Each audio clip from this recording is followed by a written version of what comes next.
Gaza युद्ध विराम समझौता धीरे धीरे आगे बढ़ रहा है। शनिवार को फिलिस्तीनी संगठन हमास ने 7 अक्टूबर को बंदी बनाई गई 4 इजरायली महिला सैनिकों को रिहा कर दिया। इन सैनिकों की रिहाई के बदले इजराइल ने भी अपने जेलों में बंद फिलिस्तीनी कैदियों के एक समूह को रिहा कर दिया है। रिपोर्ट्स के मुताबिक करीब 200 की संख्या में फिलिस्तीनी कैदियों को रिहा किया गया है। हमास ने शुक्रवार को घोषणा की थी कि वो 20 वर्षीय करीना एरीव, डेनियलिया गिल्बोआ, लेवी और 19 साल के लीरी अलबाग को रिहा कर देगा।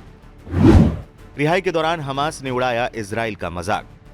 4 इजरायली महिला सैनिकों को रिहा करने के दौरान हमास के लड़ाकों ने एक पूरी विक्ट्री परेड निकाल दी। इस दौरान हमास के लड़ाके पूरे हथियारों के साथ नजर आए। इस दौरान गाजा के लोगों ने उन पर फूलों की बारिश तक की। गाजा की सड़कों पर हमास के लड़ाकों के स्वागत के लिए बहुत से लोग आए हुए थे। इस दौरान एक स्टेज बनाया गया था जहां चारों लड़कियों को लाया गया। स्टेज के आसपास काफी पोस्टर्स लगे हुए थे जिसमें हमास ने इजराइल का मजाक उड़ाया है। स्टेज के नीचे लगे पोस्टर में लिखा था जियोनिज्म वोंट विन, जिसका मतलब है यहूदीवाद नहीं जीतेगा। एक और पोस्टर में लिखा था Gaza is the graveyard of the criminal Zionist, Gaza अपराधी यहूदियों का कब्रिस्तान है।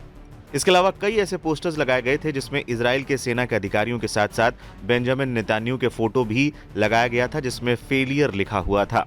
बता दें, रिहाई के दौरान हमास के इस अंदाज को लेकर भी काफी ज्यादा चर्चाएं हो रही हैं। हमास ने 4 महिला सैनिकों को रिहा कर दिया।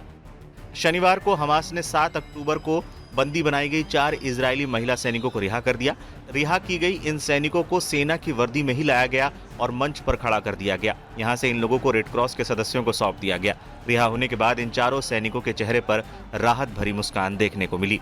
इससे पहले हमास ने शुक्रवार को कहा था कि वो संघर्ष विराम समझौते के अगले चरण में शनिवार को उन 4 महिला सैनिकों को रिहा कर देंगे जिन्हें 7 अक्टूबर के हमले के दौरान बंदी बनाया गया था। उन्होंने ये भी कहा था इन सैनिकों को गाजा सीमा से करीब 1 किलोमीटर दूर नाहल औज सैन्य अड्डे से बंदी बनाया गया था और पिछले 15 महीनों से ये हमास के कैद में थी। 4 महिला कैदियों की रिहाई के बदले अब इजराइल फिलिस्तीनी कैदियों के एक समूह को अपनी कैद से रिहा करेगा। ये समझौता 15 महीने से ज्यादा समय से चल रहे युद्ध को खत्म करने में एक निर्णायक भूमिका निभा रहा है। इस समझौते के बाद कई विस्थापित गाजावासी अपने घरों की तरफ लौट रहे हैं। 3 देशों ने युद्ध विराम में महत्वपूर्ण भूमिका निभाई।